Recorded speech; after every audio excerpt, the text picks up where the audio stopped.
প্রিয় শিক্ষার্থী বন্ধুরা, কেমন আছো তোমরা? আজকে কিন্তু আমরা অনুশীলনী 2-1 8 ক এই সমস্যাটা সমাধান করব। প্রথমে আমরা সমস্যাটা পড়ি। দেখো কি লিখছে। পি একটা সেট যার সদস্য হলো এ, কিউ আরেকটা সেট যার সদস্য বি এবং সি।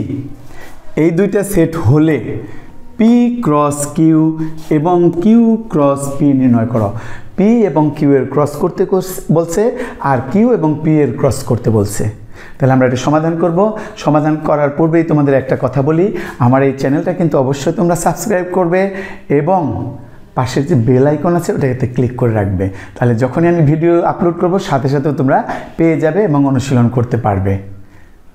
শেয়ারও করো, শেয়ার করলে তোমার বন্ধুবান্ধবরা কিন্তু আমার এই ভিডিওটা দেখতে পারবে। তা শুরু করি আমরা, তাই না? শুরু করে আমরা কি করব, প্রথমেই এই যে দুইটা মান দেওয়া আছে এই মান দুইটা আগে লিখে নেব। যে লিখব কি দেওয়া আছে, কি কি দেওয়া আছে একটু খেয়াল করো। প্রথমে দেওয়া আছে পি। পি একটা সেট দেওয়া আছে যার সদস্য হলো এ, এই একটা সেট দেওয়া আছে। আর একটা দেওয়া আছে কি কিউ। কিউ দেওয়া আছে কি বি এবং সি। খেয়াল করো আমাদের কি নির্ণয় করতে বলছে, পি এবং কিউ এর ক্রস নির্ণয় করতে বলছে। তাহলে প্রথমে আমরা কি করব, সুতরাং দিয়ে লিখব পি ক্রস কিউ। হ্যাঁ, পি ক্রস কিউ যখন লিখব তখন কিন্তু আমাদের কি করতে হবে, এইটা মান যেটা দেওয়া আছে সেটা বসাইতে হবে, তাই না? তাহলে মানটা আমরা বসাই। দেখো প্রথমে কি আছে, পি এর মান আছে এ, এটা বসিয়ে দিলাম, ক্রস কিউ এর মান আছে বি আর হলো সি। লক্ষ্য করো ক্রস আমরা কিভাবে করি। ক্রস করতে গেলে এই যে দুইটা সেট, এই দুইটা সেটের কার্তেশিয়ান প্রোডাক্ট বা কার্তেশীয় গুণজ বের করতে হবে। আর যখনই আমরা কার্তেশীয় গুণজ বের করব তখন এক একটা ক্রমজোড় তৈরি হবে। ক্রমজোড়টা তৈরি হবে কিভাবে, এই যে এই সেটের একটা সদস্য এবং এই সেটের একটা সদস্য নিয়ে আমাদের ক্রমজোড় তৈরি হবে। কিভাবে দেখো, এ একটা সদস্য নিলাম, এখান থেকে বি একটা সদস্য নিলাম, এই একটা ক্রমজোড়। আরেকটা ক্রমজোড় দেখা করা যায়, এখান থেকে এ নিয়ে নিলাম, এখান থেকে সি নিয়ে নিলাম। আর কিন্তু জানা এই দুইটা ক্রমজোড়ই তৈরি হইল। দুইটা ক্রমজোড় নিয়ে যে সেটটা, এইটাই হচ্ছে আমাদের পি এবং কিউ এর কার্তেশীয় গুণজ বা কার্তেশিয়ান প্রোডাক্ট। এটাকে আমরা বলি পি ক্রস কিউ। বুঝতে পেরেছ? এরপরে আরেকটা, তাহলে দ্বিতীয়টা করি। এবং আরেকটা আছে, কি আছে, কিউ ক্রস পি। কিউ এবং পি এর ক্রস করতে বলছে। তাহলে কিউটা কত দেওয়া আছে দেখো, কিউ এর ভ্যালু দেওয়া আছে বি আর হলো সি, দুইটা সদস্য। ক্রস পি এর ভ্যালু শুধু আছে একটা, এই যে এ। তাহলে এইটা আমরা কিভাবে করব, এটা করব কিভাবে, বি এবং এ নিয়ে একটা ক্রমজোড় তৈরি করব, এই যে আগে যেভাবে করছিলাম সেইভাবে। তাহলে বি এবং এ, এই যে এখান থেকে একটা সদস্য নিয়েছি, এখান থেকে একটা সদস্য নিয়েছি, এরপরে এখান থেকে আরেকটা সদস্য নেব, এখান থেকে আরেকটা সদস্য নেব। এই যে দুইটা ক্রমজোড় তৈরি হইলো। এই ক্রমজোড়ের সেটটাই হচ্ছে কিউ এবং পি, যে দুইটার ক্রস করেছি তার সেট। বুঝতে পেরেছ? এবার আমরা 8 খ নাম্বার সমস্যাটা সমাধান করব। 8 খতে দেখো কি আছে, a = 3, 4, 5, এটা একটা সেট তিনটা সদস্যের। b = 4, 5, 6, এটাও একটা সেট, এখানেও তিনটা সদস্য। এবং c = x, y, এটা একটা সেট, এখানে দুইটা সদস্য। যদি হয় তবে আমরা কি করব, a intersection b, a intersection b তার সাথে ক্রস c, এই সেটটা নির্ণয় করব।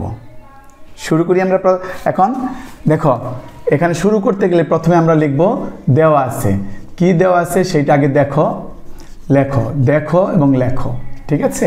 কি দেওয়া আছে, এ সমান দেওয়া আছে 3, 4, 5, এইটা এ দেওয়া আছে। বি কি দেওয়া আছে 4, 5 এবং 6। সি দেওয়া আছে কি এক্স, ওয়াই। এই দেখো তিনটা সেট আমাদের এখানে দেওয়া আছে, তাই না? এই যে তিনটা সেট দেওয়া আছে, এখান থেকে প্রথমে আমাদের যে নির্ণয় করতে বলছে যেটা, এখানে কিন্তু দুইটা কাজ। খেয়াল করো, একটা কাজ হলো এ ইন্টারসেকশন বি, ঠিক আছে? একটা কাজ হলো এ ইন্টারসেকশন বি, আরেকটা কাজ হলো ক্রস ওই এ ইন্টারসেকশন বি এর সাথে সি এর ক্রস। তাহলে প্রথমে যদি আমি এ ইন্টারসেকশন বিটা বের করে নিই, কিভাবে, এখন A intersection B equal to, এইটা বের করব। এইটা বের করার আগে আমি একটা কথা বলি, আমার চ্যানেলটা কি তোমরা সাবস্ক্রাইব করেছ? যদি করে না থাকো এখনই করে ফেলো এবং পাশের বেল আইকনে ক্লিক করে দাও। দেখো প্রথমে কি করতে হবে, এর ভ্যালুটা এখানে বসিয়ে দিতে হবে। কি বসিয়ে দেব? 3 4 5। এই যে এর ভ্যালুটা বসাই দিলাম। তারপর ইন্টারসেকশন দিয়ে আমরা কি করব, বি এর ভ্যালুটা বসিয়ে দেব। বি যে সেটটা আছে এটা লিখে দিলাম। দেখো এ হচ্ছে 3 4 5, এ হচ্ছে 3 4 5, এর ভ্যালুটা বসাইছি। তারপর ইন্টারসেকশন দিয়েছি। এখন বি আছে, বি এর ভ্যালুটা 4 5 6, 4 5 6, এটা বসাইছি। ইন্টারসেকশন কিভাবে করে আমাদের নিশ্চয় মনে আছে। ইন্টারসেকশন হলো সেট কমনটা, যেটা কমন হবে এই দুইটা সেটের মধ্যে, সেইটা হলো ইন্টারসেকশনের ভ্যালু। তো দেখো তোমাদের কি কি কমন আছে এই দুইটা সেটের মধ্যে। এখানে আছে 4, এখানে আছে 4, এখানে 3 আছে, এখানে 3 নাই, এখানে 5 আছে, এখানে 5 আছে। তাহলে কি কমন পড়লো? এই 4 4 কমন, 5 5 কমন। তাহলে আমরা ইন্টারসেকশনে লিখব 4 এবং 5। তাহলে দেখো আমাদের এ ইন্টারসেকশন বি বেরিয়ে গেল। বুঝতে পেরেছ? এইবার আমরা কি করব, ওই যে সম্পূর্ণ যে ভ্যালুটা বের করতে বলছে, এ ইন্টারসেকশন বি তার সাথে ক্রস হলো সি। এ ইন্টারসেকশন বি এর মান বসাবো, সি এর মান দেওয়া আছে, এই মানটা বসাবো। এ ইন্টারসেকশন বি কত আছে? 4 এবং 5, এইটা পেয়েছি, এই যে একটু আগে বের করলাম, খেয়াল আছে? 4 5 ক্রস সি এর ভ্যালু দেওয়া আছে কত? X Y. তাহলে এই সি এর ভ্যালুটা এখানে বসিয়ে দেব। এরপরের কাজ কি দেখো, এরপরের কাজ হলো এই সেটের যে কোনো একটা সদস্য, এই সেটের একটা সদস্য নিয়ে আমরা ক্রমজোড় তৈরি করব। ক্রমজোড় তৈরি করব কিভাবে? এখান থেকে একটা নিলাম 4, এখান থেকে একটা নিলাম এক্স। তাহলে লিখে ফেলি আগে, লিখলে বুঝতে পারবা। দেখো এই যে একটা ক্রমজোড় হলো 4 এবং এক্স নিয়ে, কারণ 4 এবং ওয়াই নিয়েও কিন্তু আরেকটা ক্রমজোড় হয় না? তাহলে 4 এবং ওয়াই নিয়ে আরেকটা ক্রমজোড় আমরা তৈরি করব। তারপরে দেখো 4 দিয়ে দুইটা হয়ে গেল, এবার 5 দিয়ে, তাহলে 5 এবং এক্সের সাথে একটা ক্রমজোড় তৈরি হবে, যে 5 এবং এক্স একটা ক্রমজোড় হয়ে গেল।